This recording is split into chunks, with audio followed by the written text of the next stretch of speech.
जो कुलभूषण को जासूसी के आरोप में सजाए मौत सुनाई दी तो मुकदमा विश्व अदालत में चला गया और विश्व अदालत में फांसी पर रोक लगा दी गई। विश्व अदालत ने फांसी पर रोक लगाई। इस विश्व अदालत से पूछो, बांग्लादेश के अंदर 70 उलमा को फांसी की सजा दे दी गई।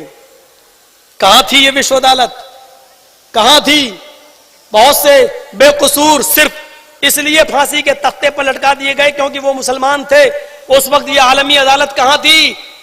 मौलाना जर्जीस, इतना मत बोलो, अभी अभी जेल से छूट के आए हो, फिर जाने का इरादा है क्या? मसला तो यही है और मेरे ही साथ होता है।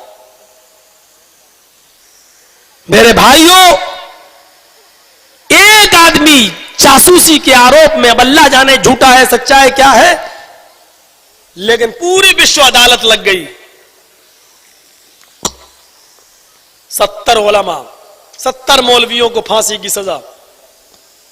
बहुत से और भी मुसलमान फांसी की सजा, ग्वांतानामो बे जेल में, और फला फला कितने लोगों को फांसी की सजा।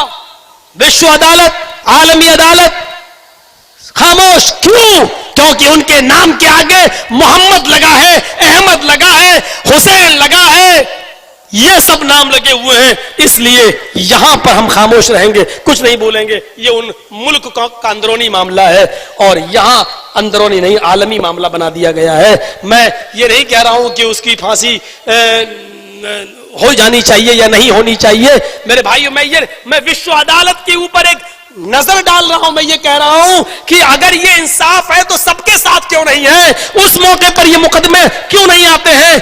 कुलभूषण हमारे भारत का है, हमारी हमदर्दियां हैं उनके साथ। वो आरोपी नहीं है, बेकसूर है, तो उसको बिल्कुल फांसी की सजा नहीं होनी चाहिए। और हमारे विदेश मंत्री की जिम्मेदारी है कि उनको सही सलामत पाकिस्तान से भारत लाया जाए और हम सब उनकी हमदर्दी में शामिल हैं। मुसलमान, पूरे हिंदुस्तान का एक एक मुसलमान कुलभूषण के दर्द में शामिल है, उसकी हमदर्दी में शामिल है। हमारा एतराज कुलभूषण की फांसी पर नहीं है, हमारा एतराज विश्व अदालत, आलमी अदालत पर है कि आलमी अदालत सिर्फ एक मखसूस तबके के साथ ऐसा क्यों करती है और एक मखसूस तबके के लिए क्यों जबान नहीं खोलती है। उस वक्त आलमी अदालत कहां चली जाती है? मेरे भाइयों, यहां लोग मरते चले जा रहे हैं, फिलिस्तीन के हालात बद से बदतर होते चले जा रहे हैं। यह बैनुल अक़वामी अदालत क्या कर रही है? संयुक्त राष्ट्र क्या कर रहा है?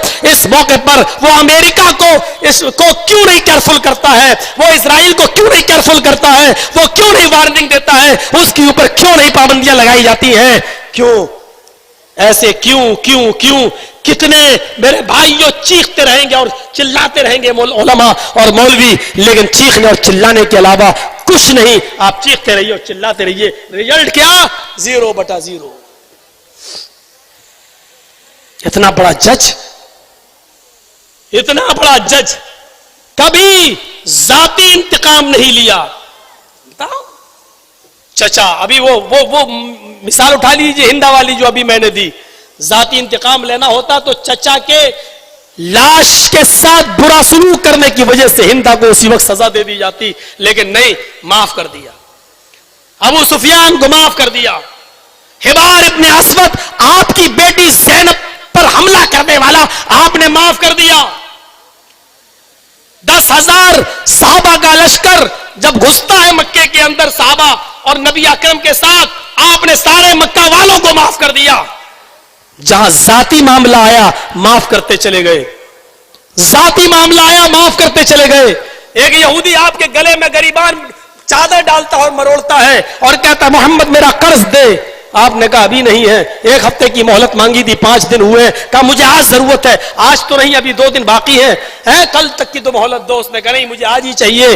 उसने कहा मैं जाने नहीं दूंगा। आप जोहर वहीं पढ़ते हैं, आप असर वहीं पढ़ते हैं, आप पढ़िए इमाम बैहक़ी की सुनन, आप मगरिब वहीं पढ़ते हैं, आप इशा वहीं पढ़ते हैं, यहां तक कि उसने रात भर रात को नहीं जाने दिया। हजरत उमर भड़क रहे हैं, साहबा भड़क रहे हैं, आप कह रहे हैं उमर ये मेरा और इसका मामला है, तुम बीच में नहीं बोल सकते हो, मैंने इससे कर्ज लिया, इसने मुझे कर्ज दिया, जाओ तुम लोग। आप रात भर उसने वहीं रोका, आपने फजर की नमाज वहीं पढ़ी, लेकिन सुबह सूरज निकलते ही कहने लगा मोहम्मद मैं इम्तिहान ले रहा था, मैंने कल अपनी किताब तौरात में पढ़ा था आखिरी नबी बड़ा बड़ा बड़ा अच्छे अखलाक पर फायज होगा, बहुत बड़ा अच्छा खुल्क अजीम का मालिक होगा, मैं वो देखना चाह रहा था। अगर उसको गुस्से में कोई कुछ बात कह देगा तो उसकी पेशानी पर पसीना नहीं आएगा, मैं ये देखना चाहता था। अल्लाह के नबी ने पूछा कैफ़ वजदतनी, तुमने अपनी किताब के मुताबिक कैसी पाई मेरी सिफत? कहने लगा कि उससे भी ज्यादा, यानी जैसा मेरे किताब में लिखा है आप उससे भी बढ़कर अखलाक पर फायज हैं। आप बैठ गए, आप ज़ोहर असर मगरिब इशा यहां तक कि रात भर रुके, फजर भी आपने यही पढ़ी। आपने कहा फिर तू इस्लाम कबूल क्यों नहीं करता? उसने कहा इस्लाम, और हाथ बढ़ाया, इस्लाम कबूल कर लिया। इमाम अल्लामा स्यूती मेरे भाई अल खसाइस के अंदर नकल करते हैं इसके बाद कि वो यहूदी वहां इस्लाम ले आया। जब वो अपने घर गया तो फासलमल यहूदी व अहलु बैतिही, यहूदी तो पहले मुसलमान हो गया, लेकिन उसने नबी अकरम का अखलाक जब अपने घर वालों पर पेश किया तो उसका पूरा का पूरा घर मुसलमान हो गया, पूरा का पूरा घर इस्लाम ले आया। ये अखलाक था जनाब मोहम्मद रसूलुल्लाह सल्लल्लाहु अलैहि वसल्लम का। जहां तक जजमेंटली के उसूल है तो आप नजर डालिए, आपने जाती इंतकाम कभी नहीं लिया। नबी पर पत्थर मारे गए, आपने उनको माफ कर दिया। नबी की बीवी को पर तोहमत लगाई गई अम्मा आयशा पर, वही अब्दुल्ला इब्ने उबई जो नबी को गाली देता था, सबसे बड़ा इज्जत वाला सबसे बड़े जलील को निकाल देगा, वही अब्दुल्ला इब्ने उबई जिसने नबी अकरम को सबसे बड़ा जलील कहा। लेकिन आपने कभी उससे इंतकाम नहीं लिया। जो हजरत आयशा पर जिना की तोहमत लगाता था आपने कभी उससे इंतकाम नहीं लिया।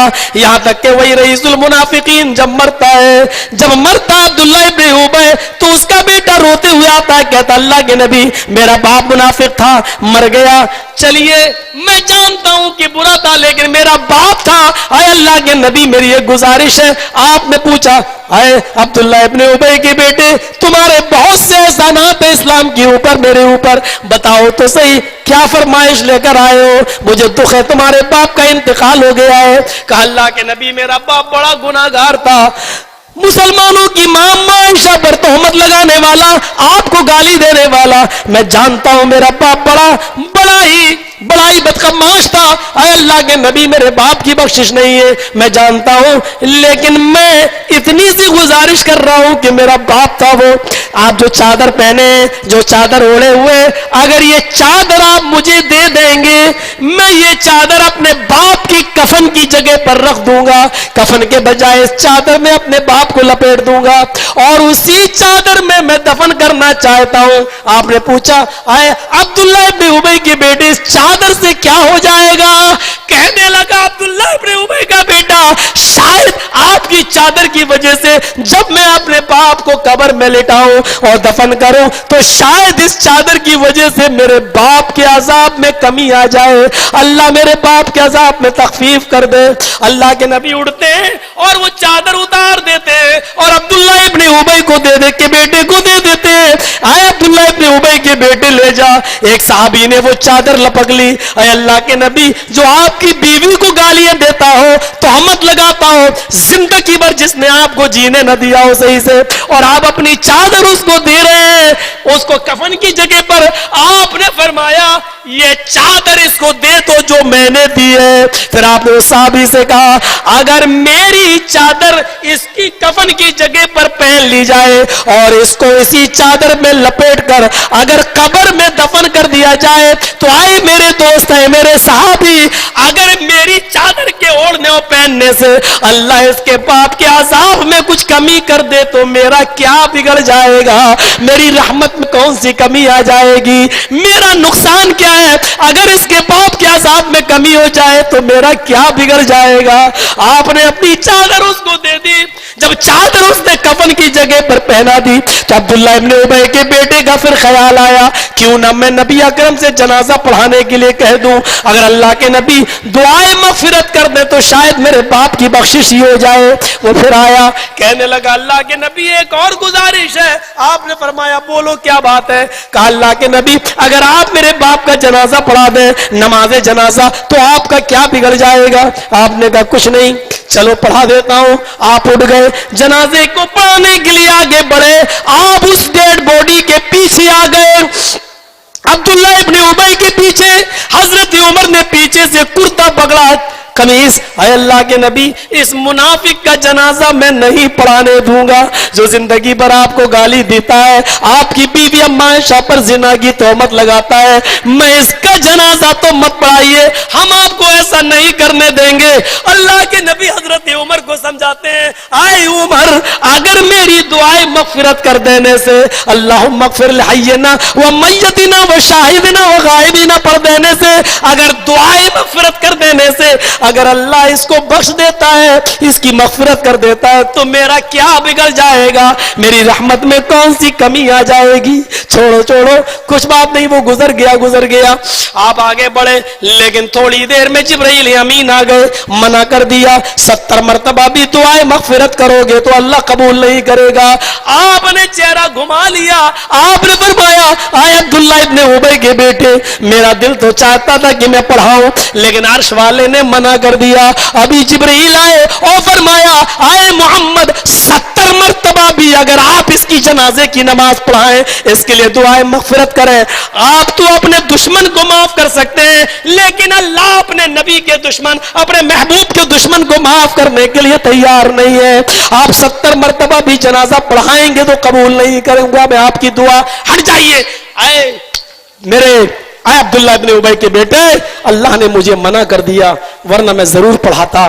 آپ یہ کہہ کر ہٹ جاتے ہیں. میرے پیارے ساتھیوں, آپ نے اپنا ذاتی انتقام کبھی نہیں لیا ایسا, لیکن جب انصاف کی بات آئی اور لڑائی نیائک ہوئی اور اسلام کے لیے ہوئی تو آپ نے کسی کو چھوڑا بھی نہیں, آپ نے کسی کو نہیں چھوڑا. وہ غم دیا عورت آتی ہے اور کہتی ہے اللہ کے رسول انی قد اصبت الحد یا رسول اللہ, اللہ کے رسول مجھ سے گناہ عظیم ہو گیا ہے اور ایسا جرم میں کر بیٹھی ہوں کہ اس کے لیے میرے اوپر حد جاری ہونی چاہیے, میں سنسار ہونے کے لائق ہوں, مجھ سے زنا کا صدور ہو گیا. آپ نے کہا ہوش میں بول رہی ہو؟ کہا ہاں. آپ نے صحابہ سے کہا دیکھو, کہا اللہ کے رسول ہوش میں ہیں. آپ نے کہا لے جاؤ اور پتھروں سے مار مار کے سنسار کر دو.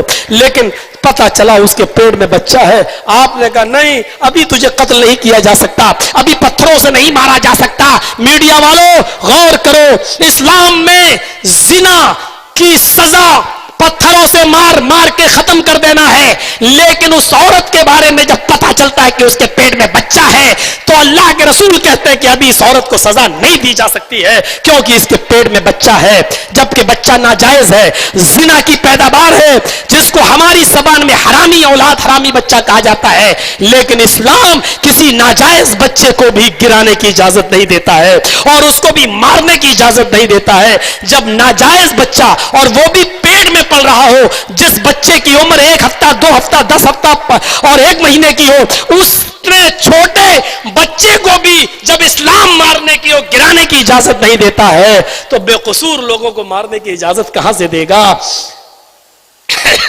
میں پھر کہہ رہا ہوں ماں بھارت کی نظر سے مت دیکھو, پھر کہہ رہا ہوں ہرے رنگ کے چشمے سے مت دیکھو, ہم کو انصاف کی نظر سے دیکھو.